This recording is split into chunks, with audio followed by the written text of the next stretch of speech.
25 years. It's hard to believe it's been 25 years of serving this community, loving our neighbors, of sharing Jesus. From the early days of going door to door, pounding the pavement, just trying to get anyone to show up, to now having over 2 million minutes of content viewed online in 2020 alone. Connecting people to God and to one another was the goal then. It's the goal now. But how do we continue to do that in an ever-changing world? In a global community that has never been smaller, where staying in touch has never been easier, I'm not sure that connecting has ever been harder. 25 years is something to celebrate, yes. It's a huge milestone. But it's also a launching point to talk about what's next. Back on the campus, those of you that are happy to be here, I'm excited that you're here. We want to welcome you back, and people get a little more comfortable coming back as we go along, and we're happy that you're here. And I'll just say, for those of you that aren't aware, that all of these surfaces are clean between our services, and we have a great team of volunteers that make sure the building is as safe and sanitary as possible. So when you come back on campus, you can know that. So we're glad that you're here. And those of you watching online, we stream on 3 different platforms. We have thousands of people who are watching the services as you are in the room today, and we're so happy to welcome them and encourage you to share the services with your friends and family as well. Now, we're in a series called What's Next? And in this series, we've been exploring what God would have His church to be doing in these very uncertain times. And basically what we've been talking about is going back to the very basics of what a church should be doing. And this morning, we're going to talk about one of the basic things that a church should do, and that is this: we should be helping the hurting. Helping the hurting. Here's what I know. Everybody is broken in some area of life. Everybody is broken in some way or another. There's no perfect people. There's no way you're going to get through this life unscathed. And sometimes people go through some heartaches and some hardships, and they absolutely give up and despair on life itself. And that's where the church should step up, and that's where the church should step in. And the church should be a welcoming place for everyone. Jesus said, "Whosoever will, let them come." Jesus said, "Anyone who comes to me, I will in no wise cast out." And that should be the heart of the church. It's certainly the heart of our church. And this weekend, I want to talk a little bit about one of the things that I want to see our church getting more involved in the days to come, and that's through our Help Out Center and helping people who are hurting. And one of the most exciting ministries that we're able to partner with is a ministry that was actually founded by my brother and sister-in-law, John and Janet Ramsey, and it's Tarrant County Hands of Hope. And I want you to hear a little bit about all God is doing and how we're partnering with them. So would you welcome my little brother, John, as he comes out. He'll share with us a little bit this morning. Come on out, John boy. All right, my little brother. You can't tell, but I'm older than him. I know you did not know that. You could not tell that by just looking at us, right? But I'm glad he can be here, and his team, Tarrant County Hands of Hope team. Guys, would you stand? Let's just welcome that outreach team here. Let's give them a big hand, guys. Welcome. We're glad you guys are here, and it's exciting to see all that God is doing in and through their ministry. Now, John and I grew up in a pastor's home. You've probably heard that story ad nauseum. But we grew up in a pastor's home, and there's something about being a ministry kid that there's an expectation that you're going to be in ministry as well. Like if your dad's pastor, you're going to be a pastor, and your kids are going to be, everybody's going to be a pastor right over, forever and ever. It's like Billy told me one time, I don't know what's going on with this Ramsey stuff and all these pastors, but it ends with me, I said, well, you actually sound a lot like your uncle, because that actually was kind of what his theory was. John, I don't think you ever saw yourselves involved in anything that could be close to anything that would be a ministry-related experience. No, I ran from anything. We had our dad's pastor, brother's pastor, brother-in-law, uncle, all over our family. I remember we were at you remember how our dad would have those Bible conferences and stuff. So he had a lot of pastors at the house one Sunday, and they're they're all sitting around the dining room table, and I was coming through the kitchen, and I heard Daddy and they're saying, well, my daughter, she married a pastor. Said she's doing well. Now my oldest son, he's following in my footsteps. And this is about the time I'm walking through the living room, and I'm just thinking, really awkward moment here. I'm just going to keep my head down and move. So I get about halfway through the living room, and he says, John, what are you going to do with your life? This is like high schoolish. And so he's sitting there with his cup of coffee, and he said, what are you going to do with your life? And so I told him, I said, I'm going to be a cop. And he said, no, seriously. But that was kind of. There was just a pressure I think you felt that's kind of what you're supposed to do. You're supposed to follow up and follow along on that path.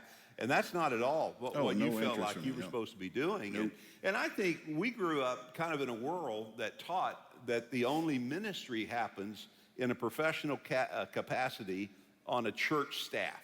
Like if you're not in that capacity, you're not really a minister, right? Right. And we came to realize later on that really everybody is a minister in some way. Everybody has a calling. We talk about what's your vocation in life. Well, the word vocation comes from the Latin voca. It just means calling. So if you say I have a vocation, that means you have a calling. That means in some way you're a minister. You're a minister. You're taking God's love and in some way you're translating that to the life of other people. But we didn't really have that understanding because we thought, and I know you were thinking at that time in that season of your life, that means I got to be a pastor. That means I got to work in a church. And so that's just not for me. Right. So talk a little bit about how God kind of used some interesting things that happened with you and Janet to kind of awaken you to some needs around you. And God kind of used that to move you guys into helping the unsheltered and the homeless in our area. Sure. We had lived in Florida for 9 years, and we had just moved back to Texas, and go Bucks this weekend. But we had moved back, and our dad had that little weekend, had started a small church over off kind of that Riverside area. Yeah. And so we went to a Wednesday night meal that he had. We just dropped in over there to visit, and took some pictures while we were there, anyway. And whenever we got home, I got to looking at some of the pictures, and some of the individuals that were there were obviously homeless. So that, and he said, come every week whenever they were showing up. So when I got to blowing the pictures up, looking at how they were clothed and all that, I saw a lady that was walking on the heels of her shoes.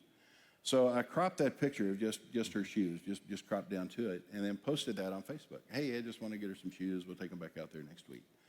So when we show back up to church, the maintenance guy told me, so we've got a whole box of shoes for you over here. And so we started taking the shoes back, started volunteering on for the meals, and got to where we were going every week.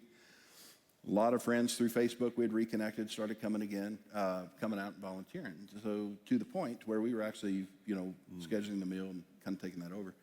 But what was bothering me was if all we were doing was that piece of it, my heart was really affected by this homeless individual. And during this time period, I'm still running from anything that had to do with ministry. I'm still arguing that.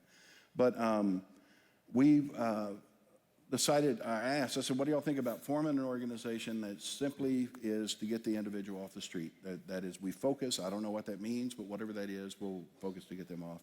And so we formed 501c3, and that's what we did. We moved forward. I partnered with Tarrant County Homeless Coalition, with anybody that would listen to me that had a housing program. We wanted to be involved with them. We visited with all the shelters. We visited with MHMR, with the VA, with JPS, with anybody that we could get involved with. We partnered with during that time period. And ministry was, now I would argue that it had nothing to do with it. And then at the point where we had been going for a little bit, where I came to the realization that this is ministry. I had 3 individuals, there were 3 men and a little female that we were dropping a hygiene kit off to. And hygiene kits, just travel size items, toilet paper, all travel size, put in a baggie so they can carry it on the backpack. So we pull up, had the window down, call them over the car, and I just pass out, these hygiene kits, and I go to back the car away. And one of the guys shouts out to me and says, hey, John, will you pray with me? Well, for me, it was a little awkward at that moment. And I thought, well, pastor, son, father, brother. It's not that you don't know how to I can do this. Yeah. And so I started just a short, just keep them fed, keep them protected, keep them safe type prayer. And as I'm doing this, the individuals, there was one of them put his hand on my hand, the other one put his hand here, the third one here, and the little female couldn't reach, and so she just leaned up beside the car and just touched the side of my face. That was The moment. That I realized. And it was such an emotional moment for me that whenever I backed away, I had to pull around the corner and just recompose. And then I'm headed to the house, and I'm so confused with this as far as, because we've been running from ministry. I'm headed to the house, and we live out in Justin, so I'm trucking down 35, and I'm just, praying the whole way. Oh, God, this is a ministry. I'm saying, what do I do now? It was kind of that. What's the next step?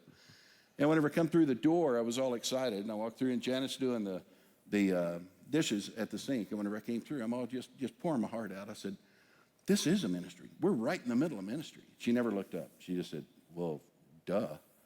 and went back to what she was doing. So she had already got it. Well, it's true. I mean, when you are starting to connect with the people that Jesus loves, that God loves, particularly people that society has overlooked or forgotten about, you're never really closer to the heart of God than when that's happening. And I know really that when you think about what am I supposed to do, what's my life supposed to look like, here's what I've found, and I think John and Janet's life bear that out, and that is you can't respond to every need. There's so many needs. I mean, there's needs everywhere. You are a limited resource. You have limited resources. So you can't respond to every need. So the need is not necessarily the calling on your life, but the need, get this now, will make you aware of your calling on life. In other words, God will use a need to help you align with his calling. So once you find a need that you address, then all of a sudden in addressing the need, you discover your calling. And you start finding, wow, this is ministry. This is what I'm supposed to do. This is what my life is supposed to look like. And so I think about that when I hear them talking about that, how they saw the need. I mean, it really went back to seeing a woman walking on the heels of her shoes, to a group of people on the side of the road that just asked him to pray over them, and they just reached out the window and handed them, a hygiene kit and all. I mean, all these little things were needs, and all of a sudden, the calling of God on their life is aligning with those needs. And I really do believe that's exactly how it works. And then, man, from there, John, you guys just began to expand the footprint of Hands of Hope. And like you said, networking with all these agencies that are doing good things to help people. I mean, the goal is obviously get them off the street and get them into some sort of a housing, to get them sheltered so they're not living. And I think a lot of times when we're going through our life and we see guys at the intersections, and you see people, randomly from here to here up under a bridge or whatever, you don't realize there's also people out in the woods, man, living in tents. I mean, these guys go off-road. I mean, this crew over here, they go off-road. They go literally out into the woods where you would never imagine that people are actually living. And all around Tarrant County, there are hundreds and hundreds of people who are, and they go out and find them and engage with them. And their heart and their goal is to try to get these people help, try to get them into the services that they need, and try to get them housed. And there's several issues. John, I know you were talking with me about, man, there's addiction issues, there's mental health issues. There's some people that are just down on their luck. They just had a hard time trying to connect dots and make life work. And so you guys y'all have seen a little of it all. You've run across people who are deceased. I mean, criminals. There's all kinds of elements that you guys have encountered. So it's really, it's kind of interesting because his background with the police academy kind of uniquely qualified him to go out and do this. And he gives me grief all the time. You need to go out, let's go out and do outreach with me. And I always tell him all that you guys appreciate this. He's going to take me to the scariest place in town, send me into this big old empty building and abandon me there. And I know that's coming, right? He's a brother. That's what brothers do. So I'm kind of preparing myself when I go do outreach. I know I'm going to go have an experience unlike anything. I'll keep you as safe on that type of deal as you did me growing up. Well, see, that's why. That's the deal that I'm making. That's why I'm not going with you. That's why I'm not going to do it. No, it really is. The situations that we deal with vary as much as each individual life here in this room. We are contracted with Texas Department of Housing, so we do the housing assessment for them to be able to make that connection for permanent housing. It's that first step to get them in the system.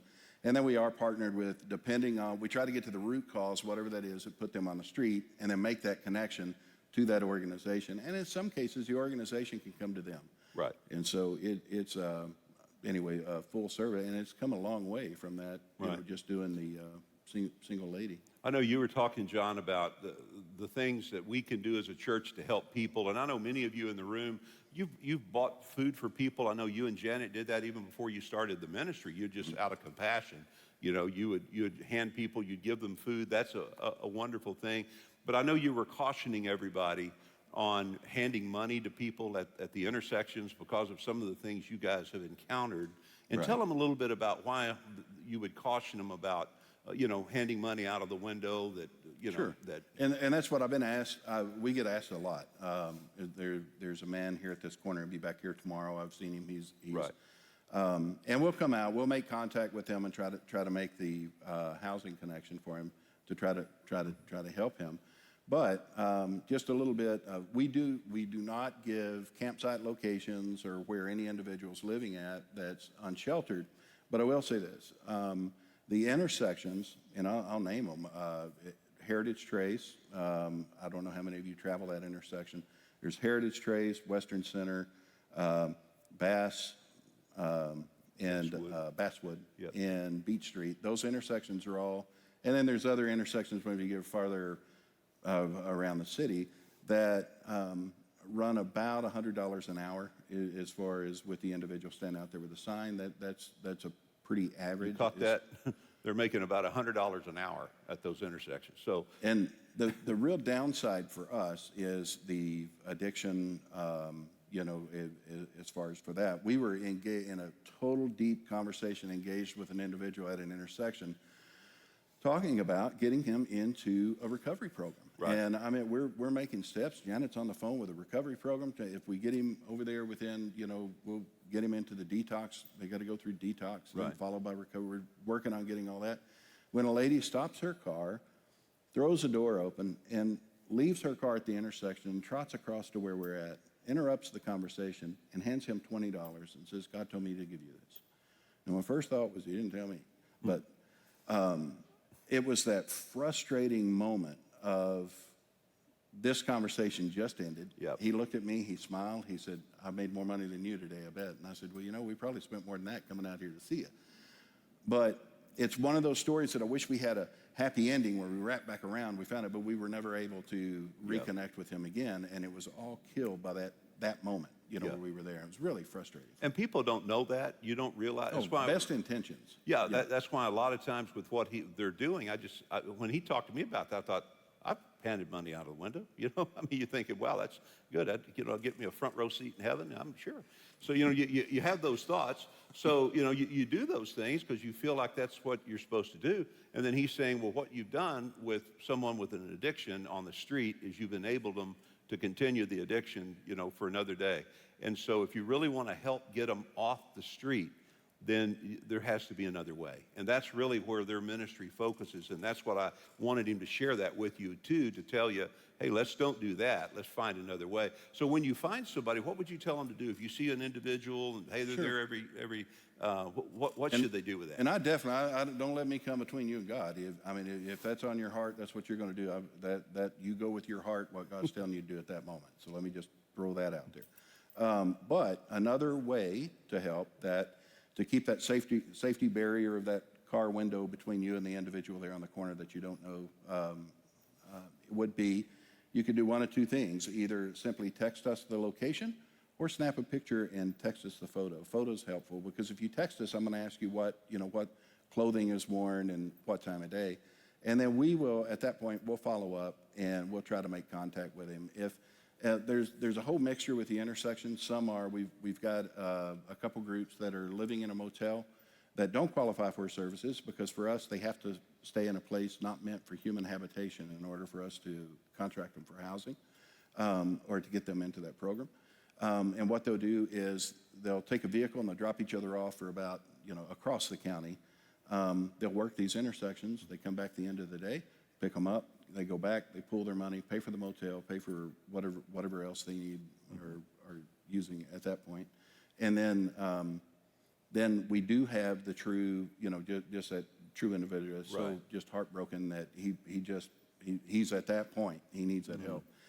And whatever that situation is, we can address that. Right. We can reach out if it's a true need, and this is just, that we can give that connection and give that hope and give that, help him with the next step.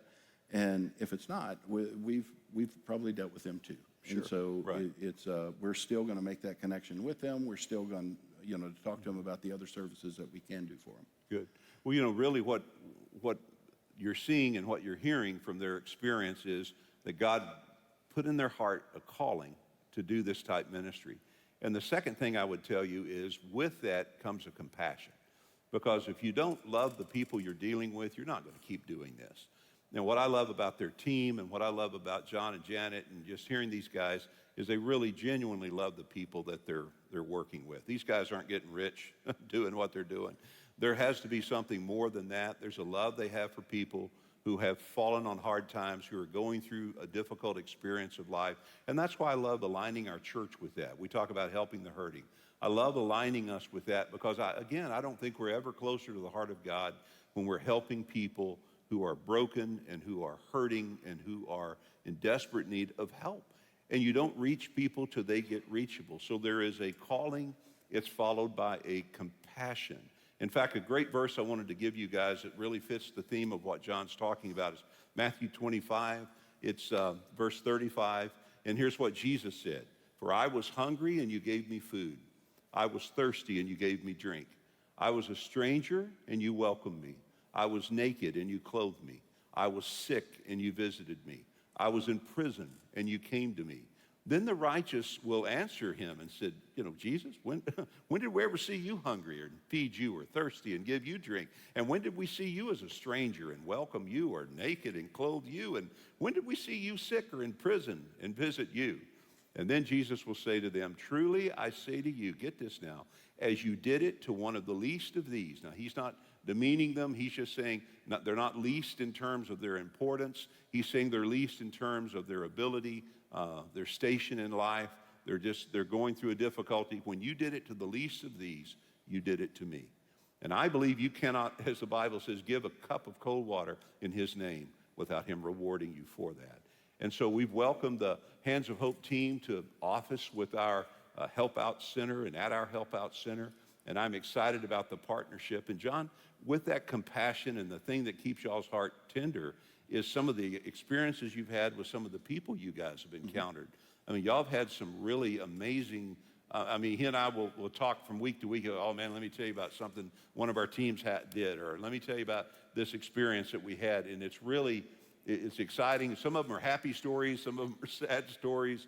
But every week you guys have some incredible encounter with someone who you're really making a difference in their life.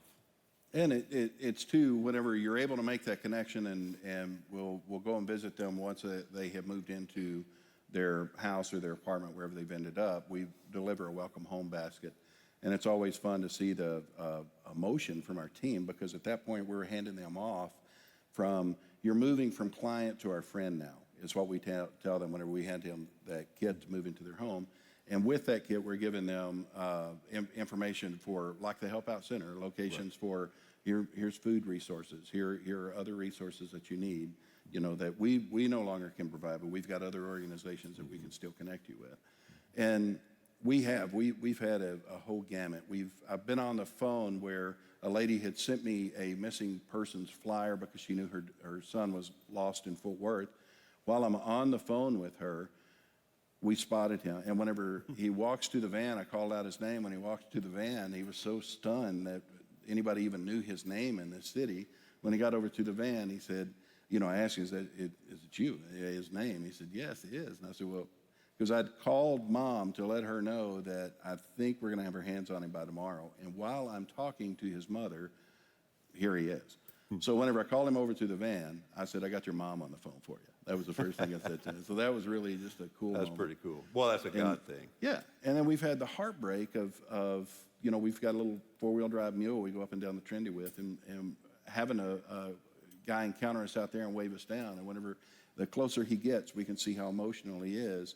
And he's crying whenever he came across us. And whenever he walked up to me, he said he had just found out that his father had passed away, but it had happened.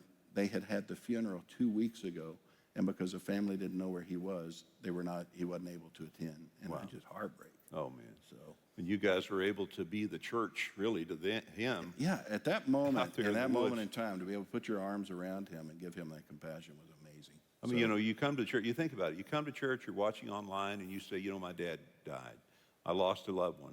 Well, you can expect an embrace. Somebody's going to hug you and say, I'm so sorry. Man, what can we do? I'm going to be praying for you. But you think about a guy that he's talking about out there, living homeless out in a tent somewhere in Fort Worth, finds out his dad dies, finds out that they've already had the service, didn't know how to reach him, and he doesn't know what to do. And along comes these guys, and they're able to hug him. They give him the hug he couldn't have gotten because he wasn't able to be in a church, and they're able to take the church to him. You see that? It's part of that compassion, and that's what I think is so significant. And John, you guys, man, y'all have encountered so many incredible things. I mean, they've come across people who've lost their lives, living in these areas, and it's just, I don't know. I have such respect for what they do, and I'm so excited to have our church be able to get behind them even more and to help them. Which brings me to the third thought I had when I talked with John about the weekend was not only does it involve a calling and not only does it involve a compassion, but it also involves commitment. You don't continue to do what they do without being committed to it. And anything in life that you're going to make a difference in, you got to commit to it. You got to go all in on it. And they're totally committed to this, and that's why we as a church, we have to be committed to helping people who cannot help themselves. And so pray with us as we're going to be breaking ground probably sometime in April, maybe May, and hopefully we'll be in the new facility by October, November. And I tell you what I'm praying for. I'm praying that we could dedicate that facility debt-free. We're going to be functioning and operating it every day of the week, helping people. Just think about this. If you can lift someone's grocery burden. John talks about being able to get people off the street, get them into housing, and then be able to hand them off to other supportive services like us that can then take the grocery burden off of that family. I don't know, what's the average family of 4 or 5? What's the grocery bill every week? What if they didn't have that? What if they didn't have to worry about that? That's what we do for families. That's why we have hundreds and hundreds and hundreds of families that we lift that off of them. Now they can afford a house payment. Now they can afford a car payment. They can afford to buy their kids clothes because they don't have to worry about their groceries. We take care of that for them. Well, last year, over $2 million in food we gave to families just like that. And so that's why we're saying, support us, pray for us, be a part of this. It is one of the most rewarding, life-enriching things you could ever do is be a part. And I think that's what the church is to be about. We're to be about helping the hurting. Well, how can we help y'all, John? I know right now with COVID, you don't really need a lot of volunteers and that sort of thing. I mean, that's Right. You're not able to do that. And I'll say too, we're excited about moving into the Help Out Center. We're excited for that partnership as well because anyone that comes that you've had families pull up that were living in their car where we were notified, and so it's a natural relationship. We love that. For us, yes, we've had to suspend all of our volunteer activities currently. We've got great stuff on the books. On plans, events wise. This was to celebrate our 10th year. COVID hit, and so it's going to be 10 plus 1 whenever we can actually open that door up. Support. It was one of the things with ministry that is awkward to ask for, and that's just financial support. Sure. It's a hard thing, but whenever there is an expense involved. But it's volunteer. We'll have opportunities come up for that. We'll communicate that through the Met, of course, through our website. You can email to connect us, and it's an easy website, just hohtx.com. Like us on Facebook or friend us on Facebook, and we'll keep you posted on upcoming things. And we're planning on you seeing a lot more of us. So we're excited about it, and would you thank them for being here, all the team from Hands of Hope, and John for sharing. Thank you. Really appreciate these guys so much. I don't know, you may have noticed when you came in, they have a little kiosk out in the lobby. If you'd like to know more about what they're doing or have questions even about anything related to the unsheltered and people that are just going through a difficult time, stop by and visit with them out there, pray for them, give them a little wave as they go by. And he's a Bucks fan, by the way. Did you pick up on that? I saw our Chiefs fan out there. She was not enjoying that moment, but I get it. But anyway, I'm glad that you guys have been here with us, and those of you watching online, thank you for doing that. We just wanted this weekend to be about another part of the heart of this church, and that is truly to help the hurting. Let me pray over you. Father, thank you for those who are here today and those who've watched online. And Lord, I pray that our church will always be a church that loves the people you love, and you love everybody. You love people regardless of their station or their situation in life. You love people regardless of what they've done or failed to do in life. You love everyone. So Father, help our church to always be welcoming, loving, accepting, forgiving, supportive of people who desperately need you, because we all need you. And Lord, I pray for my friends who are in the room, or many who are watching, who may never place their faith in you. I pray this might be the moment when they just humble their heart, swallow their pride, and just pray a simple prayer like this and just say, Lord, with everything I know about me, I now trust all that I know about you. Come into my heart and forgive my sin. Be a reality in me is my prayer that I pray. In Jesus' name I pray. Amen. Thank you, guys. Thank you for joining us today at Met Church Live. Before you go, we don't want you to miss out on opportunities to stay connected during the week. On Mondays at 7 o'clock, we have At the Ranch with Pastor Bill. On Wednesdays at 6 o'clock, we have Inside the Music with Robin Laney. And on Thursdays at 7 o'clock, we have the Met Spotlight. Friend us, follow us, and like us on Facebook, Instagram, and YouTube. And let's keep the conversation going. Have a great week.